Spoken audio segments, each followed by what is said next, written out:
Today's story is Creepy Pair of Underwear by Reynolds and illustrated by Peter Brown.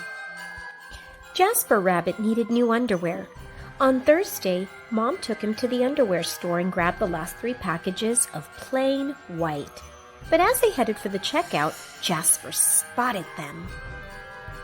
They were glorious, creepy underwear. So creepy, so comfy. Mom, can we get these? Jasper pleaded. I think they're a little too creepy, said Mom. They're not creepy, they're cool, said Jasper. I'm not a little bunny anymore. I'm a big rabbit now. Mom agreed to buy 1 pair. That night, Jasper wore his cool new underwear to bed. Do you want me to leave the hallway light on? Asked Dad. Dad, I'm not a little bunny anymore, said Jasper.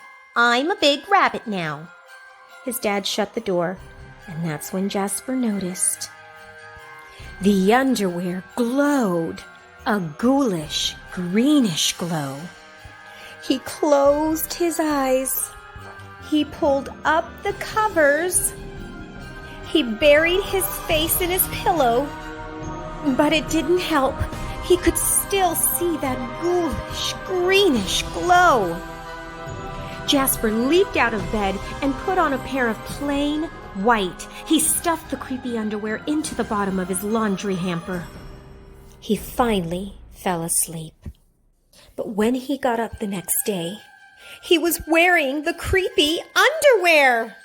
Jasper threw them into the garbage can. He was still a big rabbit. He wasn't scared or anything, but he was done with scary underwear. After school, Jasper was doing his homework when he heard it, a scratchy, scraping sound coming from his dresser. He opened the drawer, and they were back, staring at him with that ghoulish, greenish glow. He snatched the creepy underwear out of the drawer. He grabbed a big envelope and some stamps, and on the envelope he wrote, "To China." Bye-bye, scary underwear, he said, dropping the package in the mailbox. When he opened the front door the next morning, there they were! And were those chopsticks?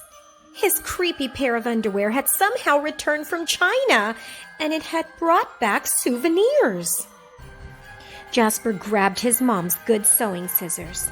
She didn't like him using them, but this was an underwear emergency.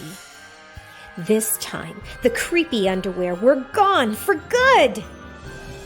At bedtime, he slowly opened his underwear drawer.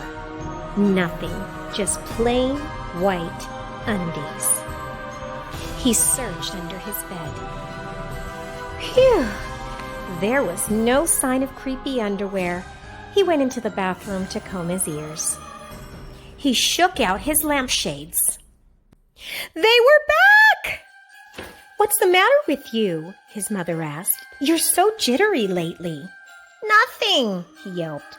A grown rabbit couldn't be terrified of his underpants. He seized the underwear. He snagged a shovel from the garage and he rode. He didn't stop pedaling until he reached Creek Hanger Hill.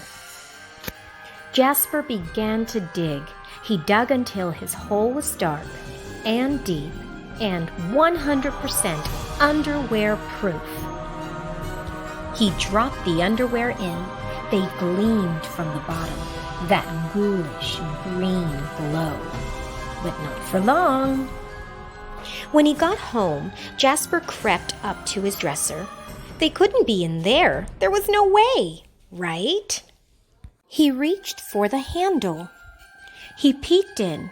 Nothing, just plain white. Jasper smiled and turned out the light.